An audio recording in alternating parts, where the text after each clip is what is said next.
Hello friends, मैं आपका अपना साथी रिशु सिंह आपके अपने इस online platform discovery with knowledge में आपका हार्दिक स्वागत एवं अभिनंदन करता हूं।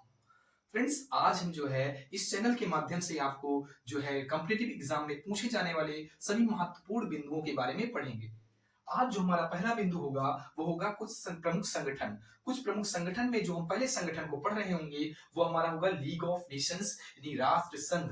राष्ट्र संघ में आज हम ये पढ़ेंगे कि इसका मुख्यालय कहाँ पे रहा, इसका स्थापना कब हुई, इसकी स्थापना में किसका क्या योगदान रहा, इसकी स्थापना के उद्देश्य क्या रहे, लोगो क्या रहे, इनके सदस्य देश रहे क्या, और ये सब चीजें को हम जानेंगे। उन सभी बिंदुओं को आज हम कवर अप करेंगे जो आपके कॉम्पिटिटिव एग्जाम के दृष्टिकोण से बहुत ही महत्वपूर्ण होते हैं।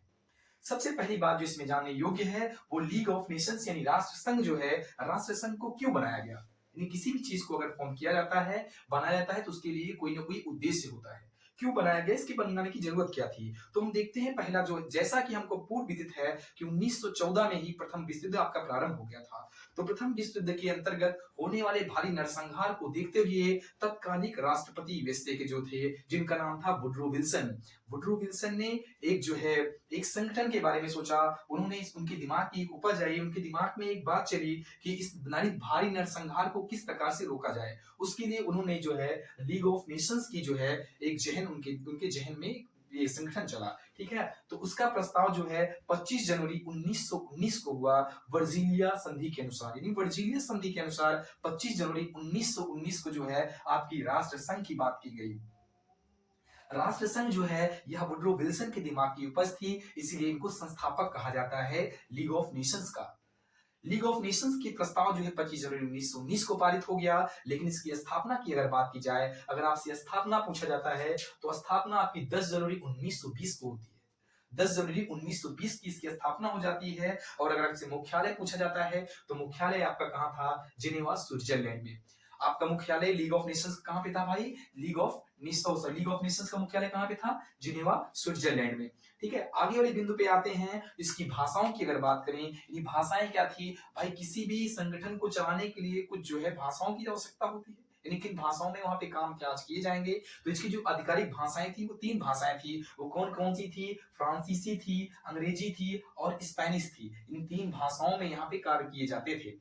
ठीक है, आगे की बात करें, यानी अगर इन सब ये सभी चीजें तैयार होने के बाद इसके लिए एक प्रतीक यानी एक चिन्ह, एक लोगो की भी जरूरत पड़ती है। जो आवश्यकता पड़ी 1920 से ही इसके लिए कोई एक लोगो की मतलब लोगो की खोज होने लगी, लेकिन वह पूरी नहीं हो पा रही थी। इसके लिए उन्होंने क्या किया, 1929 में एक प्रतियोगिता भी कराई, लेकिन उस प्रतियोगिता को कोई प्रतिफल नहीं प्राप्त हुआ। इसलिए अर्ध आधिकारिक रूप से 1939 में एक जो है लोगो को अपनाया गया। जो लोगो था क्या, नीले पंचभुज के अंतर्गत 2 पंचकोणीय सितारे। ये जो पंचकोणीय सितारे थे, यह 2 चीजों को प्रदर्शित किया करते थे। पहला वाला जो सितारा था वह 5 महादेशों को प्रदर्शित किया करता था, और जो दूसरा आपका पंचकोणीय सितारा था वह उन 5 महादेशों के अंतर्गत निवास करने वाली 5 नस्लों को जो है प्रदर्शित किया करता था। यानी यह दिखाता था कि 5 महादेशों के अंतर्गत 5 नस्लें निवास करती हैं। और इनका उद्देश्य क्या था, इनका उद्देश्य था भारी नरसंहार को रोकना। यानी इनका दिखाने का मतलब ये था कि इन 5 महादेशों में रहने वाली 5 नस्लों पे जो ये नरसंहार है यानी विश्व युद्ध है, इनको रोकना इस संगठन का प्रमुख उद्देश्य रहा। ठीक है, आगे की ओर चलते हैं। अगर हम बात कर लें सदस्य की, सदस्य जो है आपके 2 प्रकार के होते हैं। कुछ ऐसे सदस्य जो है जो स्थापना करते हैं, जिनका स्थापना में कुछ योगदान होता है, उनको उनको संस्थापक सदस्य कहा जाता है। दूसरे अन्य सदस्य जो होते हैं, अन्य सदस्य कुछ ऐसे सदस्य होते हैं, कुछ ऐसे मेंबर होते हैं जो स्थापना के बाद उसमें ऐड हो जाते हैं। तो अगर इसमें संस्थापक देशों की बात की जाए तो 42 संस्थापक देश थे।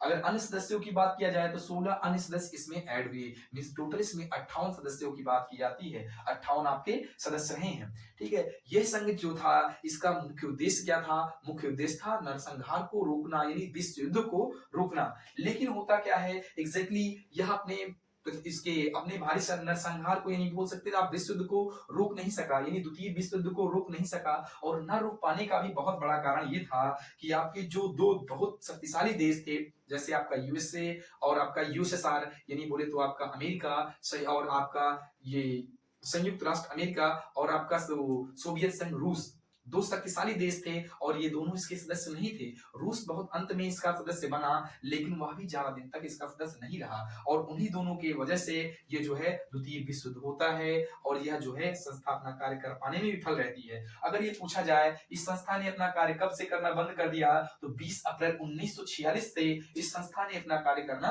बंद कर दिया था। दो चीजें इसमें और आपकी इंपॉर्टेंट रह जाती हैं। इसमें जुड़ने वाला अंतिम सदस्य देश कौन था? तो आपका इस संघ में जुड़ने वाला अंतिम सदस्य देश जो था वह मिस्र था, जो कि 1937 में इसका सदस्य बना था। एक और बात की जाती है इसमें जो आपका इसमें अगर जो आप बात की जाए, एक इसमें पूछा जाता है जनादेशित राज्य। इसमें एक अधिकारिक घोषणा पत्र जो बनाया गया था उसमें जनादेशित राज्यों की बात की गई थी। जनादेशित यानी तो संघ में जुड़ने वाला आपसे पूछा जा सकता है संघ में जुड़ने वाला पहला जनादेशित राज्य कौन सा था? तो संघ में जुड़ने वाला पहला जनादेशित राज्य आपका इराक था, जो कि 1932 में इसमें मेंबरशिप लेता है, यानी इसी सदस्यता ग्रहण करता है।